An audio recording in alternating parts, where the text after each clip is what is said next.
힘있고 귀한 찬양 감사를 드립니다. 또 오후 우리 창립 예배 때도 더 아름다운 찬양 또 부탁드리겠습니다. 오늘 예배 후에 사무총회를 준비하면서 지난 일주일 동안 한 해를 이렇게 회고하면서 한번 돌아보았습니다. 돌아보았더니 많은 상황들 또 조건들 또 환경들이 제 앞에 있었고 또 우리 교회와 성도들 앞에 지나갔습니다. 즉 이런 일을 만날 때에 잘 이긴 적도 있었고 또 축복으로 여기며 감사한 적도 있었지만 마음이 요동쳤던 적도 있었고 또 의기소침해서 낙심한 적도 있었습니다. 그러면서 요동칠 때마다 혼돈스러움을 느꼈었고 또 고통과 혼란과 때로는 이 방향 감각이 실종된 그런 시간도 맞이했던 경험이 있었습니다. 때로는 산산이 부서지는 깨어지는 그런 경험도 또 영적으로 견뎌야 했던 시간들도 있었구나라고 하는 것을 회고해 봤습니다.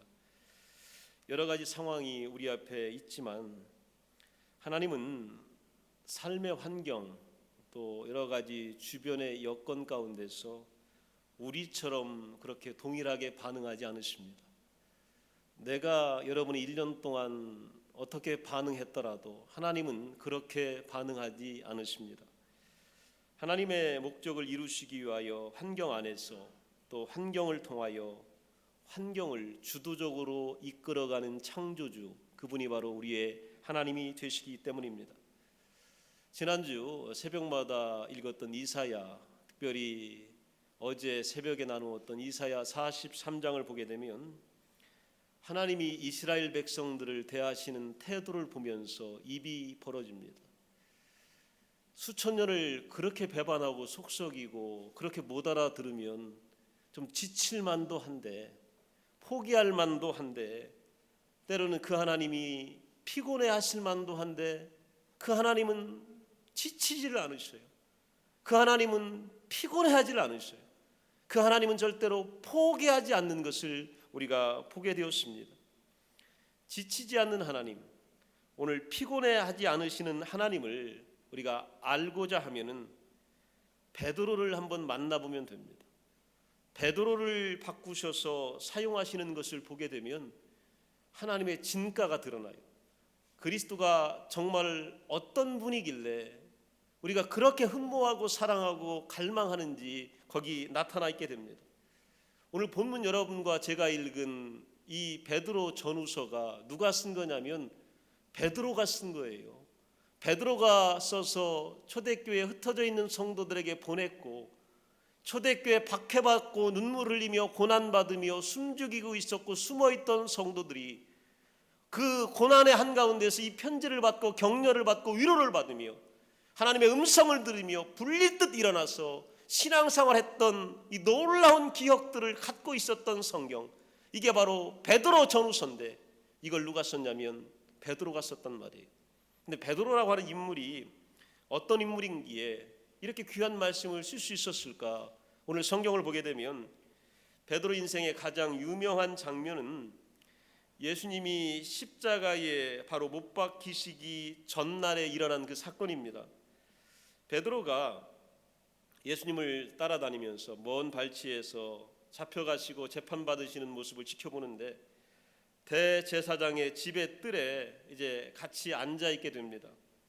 그때에 이 비천한 여종이 다가와서 베드로를 보고 알아봅니다. 그리고 베드로에게 이렇게 물어요. 이 사람도 그와 함께 있었다.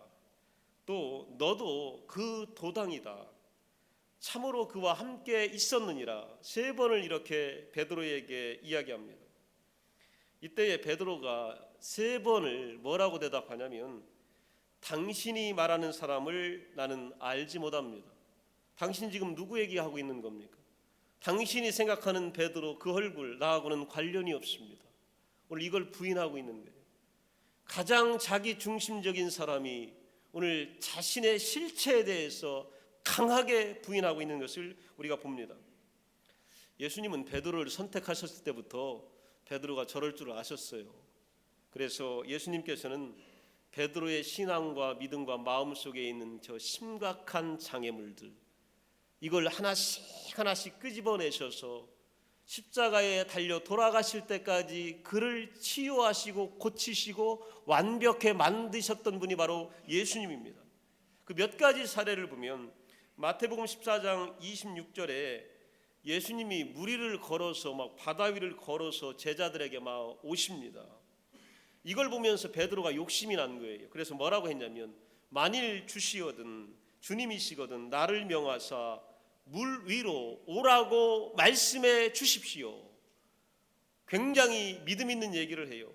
이걸 보시고 예수님께서 오라, 그리고 바다 위를 걸어가라 이렇게 말씀하셔요. 그랬더니 정말로 바다 위에 뛰어내렸는데 빠지지 않고 베드로가 물 위를 막 걷게 됩니다. 바로 그 순간에 베드로가 무엇을 봤냐면 바람과 풍랑이 이는 바다를 보게 돼요. 그러면서 그가 두려움으로 가득 차고 결국은 그 물에 빠져들기 시작합니다. 30절에 보면 바람을 보고 무서워 빠져가는지라 소리질러 이르되 주여 나를 구원하여 주옵소서. 오늘 베드로가 이렇게 예수님에게 다가옵니다. 이걸 예수님이 이렇게 바라보시면서 뭘 느끼시냐면 저 베드로의 충동적이고 저 변덕스러운 성품이 분명히 둘 중에 하나를 만들어낼 거다. 강한 믿음의 지배를 받던 사람이 되든지 아니면 강한 두려움의 지배를 받는 사람이 되든지 저런 사람은 분명히 저렇게 될 것이다. 예수님은 베드로를 보시면서 그렇게 생각합니다. 예수님은 자신이 고난받고 죽임을 당해야 될 것을 제자들에게 여러 차례 누차 말씀하시고 설명하시고 또 그들에게 경고하시고 자꾸 생각나도록 해주십니다. 마태복음 16장 22절에 보면 베드로가 예수를 붙들고 항변하여 이르되 주여 그리 마옵소서, 이 일이 주께 미치지 아니하리이다. 지금 예수님을 붙잡아 놓고 베드로가 주여 그렇게 하지 마십시오, 그런 일들은 일어나지 않을 겁니다, 이렇게 말씀을 해요. 예수님이 이 이야기를 들으시고 돌이켜서 베드로를 보시면서 뭐라고 말씀하시냐면 23절에 사탄아 내 뒤로 물러가라, 너는 나를 넘어지게 하는 자로다. 내가 하나님의 일을 생각하지 아니하고 도리어 사람의 일을 생각하는도다. 오늘 베드로는 그런 일이 일어나서는 안 되고 내가 막아서겠습니다, 절대 안 됩니다. 오늘 예수님은 그 마음속에 뭘 읽으셨냐면 저건 예수님을 위한 게 아니라 하나님의 일을 생각하는 것이 아니라 너의 일을 생각하고 세상의 일을 생각하는 욕구, 욕망이 너의 마음속에 가득 채워져 있구나, 그러면서 내가 하는 일을 맡고 있구나, 이렇게 예수님은 바라보신 겁니다.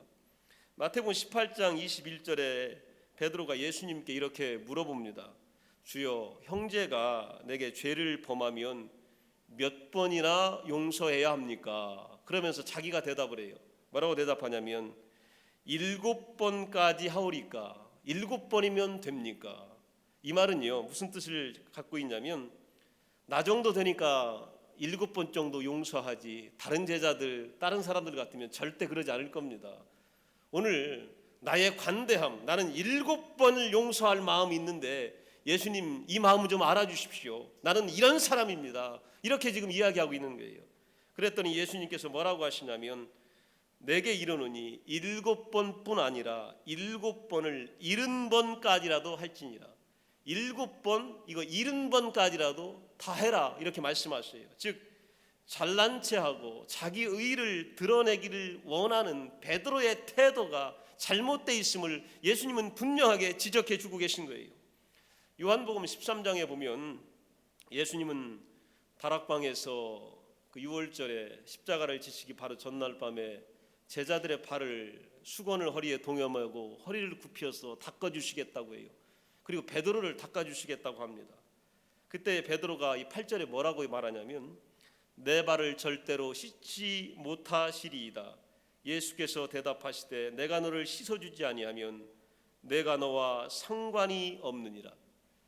베드로가 예수님한테 발을 못 닦이겠다, 예수님이 닦아주겠다는데 나는 절대로 안 닦겠습니다라고 얘기하는 의도는 바로 뭐냐면 나는 당신이 발 닦아줄 정도로 죄 짓지 않았습니다. 그렇게 죄 많은 사람 아니고 더러운 사람 아닙니다. 나는 절대로 이런 일을 당신에게 받지 않겠습니다. 이렇게 얘기해요. 이걸 보시고 예수님께서 내가 너를 닦아주지 않으면 너와 내가 무슨 상관이 있느냐? 상관이 없다. 그리스도의 이 용서가 우리에게 미치지 않으면, 오늘 내가 죄인됨을 그리스도 앞에서 고백하지 않으면 예수와 우리 사이에 아무 상관이 없다라고 하는 것을 베드로를 통하여 말씀하여 주고 있는 겁니다. 베드로는 지금까지 어떤 마음이냐면, 나는 당신이 그렇게 과감하게 용서해 줄 만큼 죄 짓지 않았습니다. 이런 자만심이 그에게 가득 있었습니다. 마태복음 26장에 보면 또 하는 경우가 나와요. 31절에 오늘 밤에 너희가 다 나를 버리리라. 기록된 바 내가 목자를 치리니 양의 떼가 흩어지리라. 다 배반하고 떠날 것이다. 그때 베드로가 뭐라고 33절에 맹세를 하냐면, 모두 주를 버릴지라도 나는 결코 버리지 않겠습니다.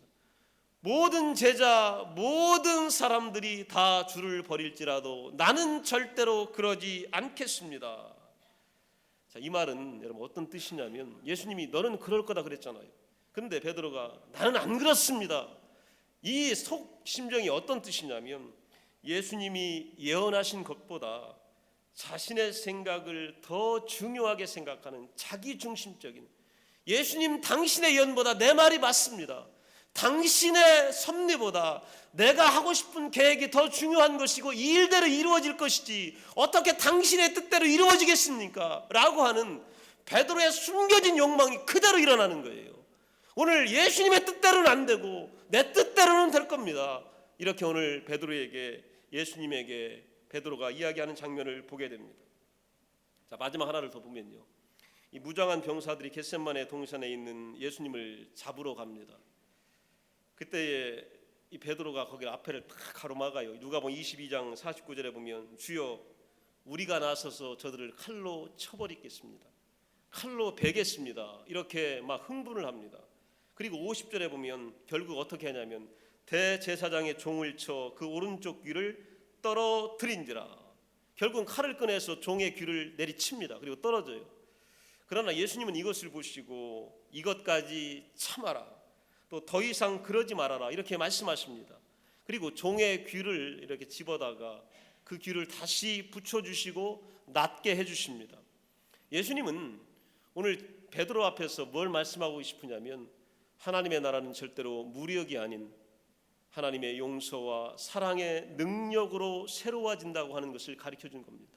피로 되는 것이 아니라, 무기로 되는 것이 아니라, 혈기로 되는 것이 아니라, 칼로 되는 것이 아니라, 그리스도의 십자가의 위대하신 용서와 나 자신을 십자가에 못 박고 남의 모든 죄를 용서해 준 대속의 은혜가 이 세상의 능력이 될 것이다, 이걸 보여주신 거예요. 여러분, 우리는 이걸 믿어야 합니다. 오늘 우리에게 능력이 어떻게 나타나냐면, 우리의 힘 가운데서 나타나는 것이 아니라 그리스도가 우리를 용서해 주시고 그분께서 우리를 통하여 일하시는 것 가운데에 여러분의 능력이 일어나게 될 줄로 믿습니다. 여러분의 능력이 많은 사람은 그리스도가 여러분의 능력을 사용하시기 때문이며 오늘 여러분에게 능력을 주시기 때문입니다. 오늘 내가 부족하다고 느껴지면 그리스도의 능력을 사모해야 합니다. 그 능력만이 우리의 삶을 바꿉니다. 여러분, 나의 자아, 나의 성질머리, 나의 살아온 세월, 이걸 내가 어떻게 바꾸겠어요? 여러분, 바꿀 수 있는 분 계세요? 그러나 그리스도가 우리 안에 들어오시면 그분은 우리를 바꿀 수 있습니다. 아무도 바꾸지 못한 것 그분만이 바꿀 수 있습니다. 이런 베드로가 조금씩 바뀌기 시작을 합니다. 하나씩 배워갑니다. 베드로의 자만심, 이기주의, 자기 만족을 우리 예수님께서 이렇게 교정해 주시는 거예요. 마지막까지 이렇게 하셔요. 하나님은 우리 삶에서도 똑같이 하실 것입니다. 하나님이 사용하실 도구를 우리가 선택하지 않습니다. 하나님이 선택하시는 겁니다. 방법을 선택하는 것도 하나님의 일입니다. 하나님은 우리의 뜻과 태도를 바꾸기를 원하십니다. 여러분, 하나님은 때로는 여러분의 기도도 바꾸기를 원하셔요. 여러분의 소원도 바꾸기를 원하셔요. 그게 하나님의 뜻과 우리의 뜻과 맞지 않는다면 여러분, 누가 바뀌어야 되겠어요? 우리가 바뀌어야 하나님의 능력이 나타나는 거지요. 하나님은 지금도요, 우리의 기도도 바꾸기를 원하시고 내 계획도 바꾸기를 원하시고 뜻도 바꾸기를 원하시고 하나님이 주도하는 위대한 세계에 우리가 편입되기를 원하시고 따라오기를 원하고 계신 거예요. 그래서 오늘 베드로에게 이 말씀을 해주신 겁니다. 하나님이 모든 사람을 부르고 계십니다. 저와 여러분을 지금도 부르고 계셔요. 세 가지를 부르고 계시는데 구원에 대하여 불러주고 계십니다. 갈보리에 설리신 예수 그리스도의 보혈이 오늘 죄를 회개하고 구원받은 새 생명으로 탄생하라고 이렇게 불러주고 계십니다. 오늘 우리는 그 구원의 요청에 응답한 성도들입니다. 오늘 그 부르심에 우리는 응답한 성도들입니다. 두 번째는요, 구원에 응답했으면 이번에는 구별되라고 불러주셔요. 이번에는 성스러운 존재, 하나님의 성품의 소유자가 되라고 오늘 우리를 불러주십니다. 죄가 더 이상 우리 삶을 지배하지 않도록 하나님께 전적으로 헌신하는 삶으로의 부르심을 계속하고 계십니다. 우리 안에 내주하시는 성령의 능력이 우리 삶을 인도하시고 유혹에 저항할 수 있도록 우리를 도와주셔요. 오늘 구원에만 여러분이 응답하면요, 우리 자꾸 유혹에 넘어갑니다. 그리고요, 진짜 삶을 못 살아요. 이 거룩한 부르심에 응답해야 우리가 하나님의 성품을 드러내며 하나님의 능력이 나타나는 거예요. 여러분, 예수 믿었다고 다 능력이 나타나는 것이 아니라 예수 그리스도의 거룩한 내주하심이 내 안에 성령 충만으로 채워진 사람들에게 능력이 나타나요. 우리는 예수님을 다 믿습니다. 그리고 예수님이 우리를 구원하신 것도 믿고요, 천국 갈 거 다 믿어요. 그런데 어떤 사람은 기도할 때 응답되고 어떤 사람은 안 돼요. 그 이유가 바로 뭐냐면 내 안에 거주하시는 하나님의 능력이 거룩하심으로 나타나야 능력이 되는 거예요. 여러분, 우리 모두가 이 부르심을 받은 겁니다. 우리는 구원에 머물러 있을 수만은 없는 거예요. 천국 가기 위하여 그냥 기다리고만 있을 수는 없는 거예요.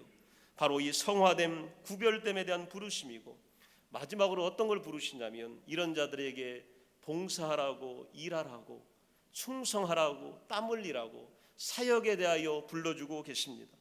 가정 안에서, 때로는 직장에서, 때로는 선교지에서, 때로는 여러분의 삶의 자원봉사의 영역에서, 활동 영역에서, 교회에서, 때로는 성가대에서, 때로는 식당에서, 목장에서, 선교회에서, 교회학교 교사로, 청년회에서 일하라고, 봉사하라고 지금 여러분을 부르고 계십니다. 여기에 대해서 우리가 응답할 때에 어마어마한 일들이 일어나게 되는 것입니다. 하나님의 부르심은요, 개별적으로 불러주십니다. 개인의 재능과 능력과 은사와 또 하나님께 쓰임받고자 하는 의지가 결합될 때에 구체적으로 일어납니다. 오늘 내가 하나님의 일을 하겠다고 하는 의지가 우리 가운데서 막 피어올라야 돼요. 그리고 여기서 막 타올라야 돼요. 그래야 하나님의 부르심과 우리 의지가 만나게 되면요, 여기서 기적이 일어나는 거예요. 여러분, 한 번도 경험하지 못했던 놀라운 일들이 우리 가운데에 일어나게 됩니다. 이 부르심을요, 사람들은 어떻게 반응하냐면 거절합니다. 구원도 거절하고, 거룩함에 대한 부르심도 거절하고, 또 봉사에 대한 것도 거절합니다. 그러나 하나님은 계속해서 악착같이 흔들리지 않고 우리를 불러주시고 순종할 때까지 집요하게 여러분을 불러주십니다. 여러분이 외면한다고 하나님은 포기한 적 없습니다. 지칠만도 한데 하나님 지친 적 한 번도 없습니다. 하나님 그만둘만도 한데 하나님 그만둔 적 한 번도 없습니다. 하나님은 우리 모두가 다 하나님의 일들, 봉사하는 영역에 이를 때까지 우리를 부르고 계십니다. 거절한 사람들이 있는가 하면 또 어떤 사람들은 거절은 안 해요. 그런데 이 부르심에 응답은 하는데 자신이 선택한 방법, 내가 오늘 선택한 이 방법도 하나님이 말씀하신 목적을 이루는데 한 가지 방법이 될 수 있다고 이렇게 말함으로 내 선택을 정당화합니다. 하나님을 위해서 일하지만 내 방법과 내 선택으로 일하는 것도 마땅하다, 이렇게 하나님의 부르심에 응답하는 경우들이 있습니다. 이런 경우에 여러분 어떤 일이 발생하냐면 스스로 선택한 삶 속에서 참된 만족이나 성취감을 찾을 길이 없습니다. 그러면 행복할 것 같고 만족스러울 것 같고 기쁠 것 같은데 내가 선택하면 기쁨이 없어요. 내가 선택하면 채워지는 게 없어요. 내가 선택하면 만족이 없는 거예요. 이런 사람이 바로 요나입니다. 요나는 하나님이 니느웨로 가서 복음을 전하라고 했어요. 안 가요.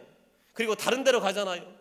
그리고 죄 범하고 간신히 회개하고 용서받고 다시 그 자리에 복귀하고 결국은 하나님이 시킨 일에 와 있어요.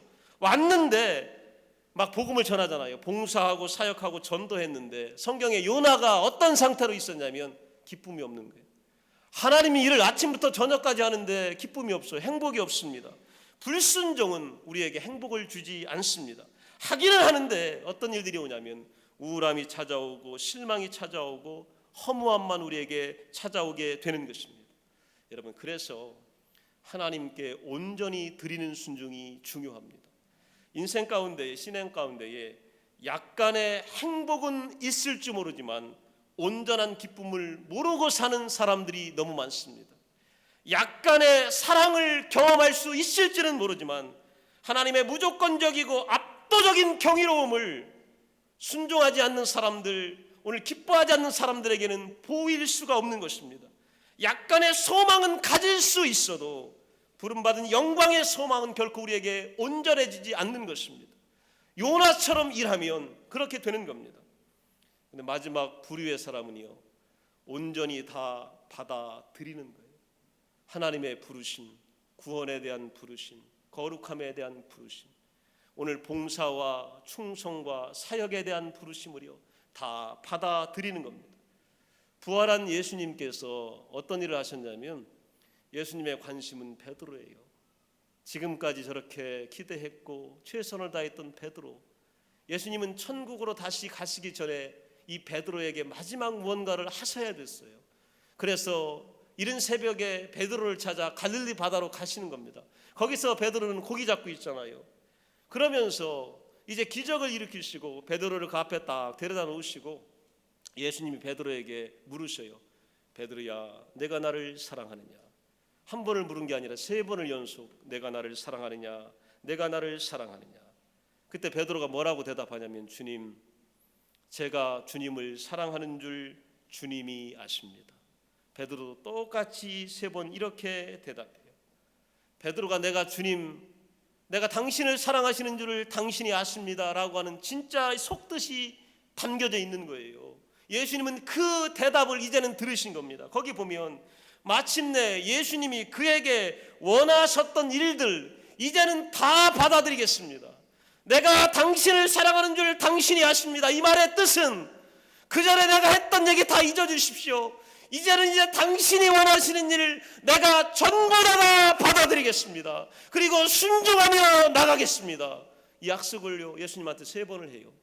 그리고 나서 예수님은 이제 베드로를 떠나셨다가 그리고 하늘나라로 승천하시게 됩니다. 자, 이 말의 진위를 우리가 어떻게 알 수가 있느냐면 오늘 본문을 보면 알아요. 그리고 나서 베드로가 어떻게 달라졌냐면요, 오늘 본문 베드로전서 5장 5절에 보면 하나님은 교만한 자를 대적하시되 겸손한 자들에게는 은혜를 주시니라. 베드로가 예수님한테 그렇게 고백한 이후에 그의 사역과 봉사와 부르심에 대한 응답이 어떻게 바뀌었냐면, 나는 이제 그전에는 교만했습니다. 이기적이었습니다. 내중심적이었습니다. 욕망적이었습니다. 그런데 이제 나는 당신을 위하여 겸손하게 충성하는 존재가 되겠습니다. 그리고 이렇게 충성하고 겸손했더니 당신이 나를 높이시는 것을 나는 경험하고 있다. 이것을 편지로 써서 오늘 초대교회 모든 성도들에게 보내고 있는 거예요. 나는 겸손할 때는 하나님이 대적하시더라. 그런데 교만할 때는 대적하시더라. 그런데 겸손하니까 하나님이 나를 높이시더라. 이 말씀을 해주고 있고 6절에 보면 하나님의 능하신 손 아래에서 겸손하라. 때가 되면 너희를 높이시리라. 베드로가 깨달은 진리가 바로 이겁니다. 겸손해라. 하나님이 너희를 높이시리라. 하나님께서 여러분을 높여줄 줄로 믿습니다. 하나님의 뜻을 온전히 다 받아들이고 순종하고 그 부르심에 응답하게 되면 하나님의 능력이 나타납니다. 저는 우리 시드니 성결교회 성도들이 구원받은 거 거기에 머물러 있기를 원치 않습니다. 여러분 안에 능력이 일어나기를 원합니다. 여러분이 여러분의 몸에 손을 얹고 기도하게 되면 낫는 것을 경험하기를 원합니다. 여러분의 문제를 여러분이 입으로 기도하면 오늘 해결되기를 원합니다. 여러분의 자녀들을 위하여 여러분이 간구하면 하나님이 외면하지 못하시는 놀라운 능력자가 되기를 원합니다. 이게 바로요 하나님께서 나에게 주시는 능력을 내가 응답할 때 일어나는 역사입니다. 올 한 해 그렇게 봉사하며 사역하신 귀한 성도 여러분, 우리 앞으로 다가올 1년도 우리 온전히 순종하며 당신의 뜻에 모든 것을 맡기며 기쁨과 행복과 즐거움으로 하나님의 일을 감당하는 모두가 되시기를 간절히 축원합니다. 기도합니다. 여러분 다 함께 자리에서 일어나시겠습니다.